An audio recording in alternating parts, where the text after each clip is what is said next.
You open your phone and there it is, a digital to-do list that never stops scrolling, endless and overwhelming. When an app provides infinite space, the human brain automatically overcommits. Without a physical limit to tell us the container is full, we simply keep adding to the pile. In the mid-20th century, President Dwight Eisenhower popularized a decision-making framework to handle this kind of overwhelm. He sorted his daily actions into a grid based on what was urgent and what was truly important. But place that matrix inside a digital app, and it buckles and breaks. When you are staring at hundreds of glowing tasks, your brain loses the ability to visually separate urgency from importance. Every item demands your immediate attention. Executive dysfunction, that paralyzing feeling where you cannot start or organize your work, does not happen because your software lacks features. It happens because we stripped away the physical boundaries that tell our brains when to stop. The sharpest countermeasure to infinite digital space is remarkably analog: a piece of heavy paper, exactly 3 inches tall and 5 inches wide. Cognitive science shows that tactile boundaries force decisions. When you only have 15 square inches of space, you have to ruthlessly filter out the noise. Pressing a pen firmly into thick cardstock physically engages your motor skills and deeply anchors the information in your memory. Tapping a glass screen bypasses that retention entirely. This introduces a physical law to your day. If a task cannot fit on this piece of cardstock, it does not happen today.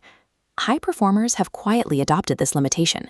Take tech investor Marc Andreessen, who relies on a method we will call the daily filter. The operational rule is strict. Every night, write 3 to 5 highly important tasks on the front of the card. You cannot shrink your handwriting to squeeze in a sixth.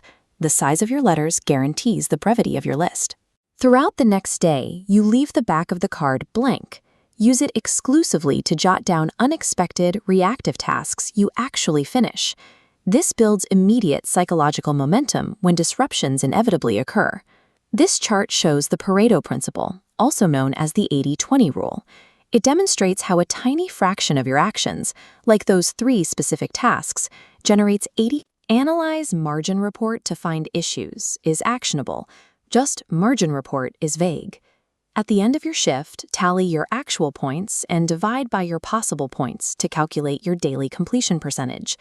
Aiming for a 75% average over your lifetime keeps your output high while protecting you from burnout.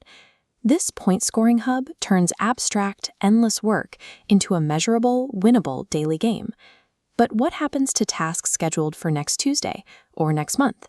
How do you manage recurring routines without retreating to a digital calendar? You build a tickler file. This macro system is housed inside a physical index card box, organized by specific tiered dividers. The internal architecture requires 7 tabs for the days of the week, followed immediately by numbered tabs for the weeks of the month. Every morning, you open the box and pull the card for that specific day.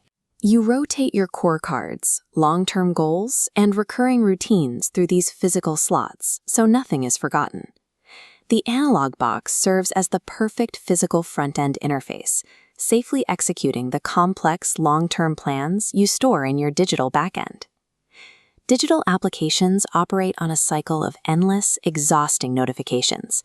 The index card offers definitive, silent finality.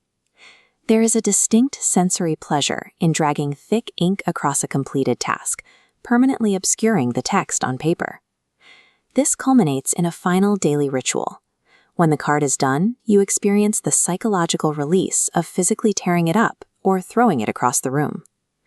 Productivity is not the act of finding tools to capture infinite amounts of work. True focus requires acknowledging that your time is finite. A simple piece of cardstock acts as a physical shield, defending the hours you actually have.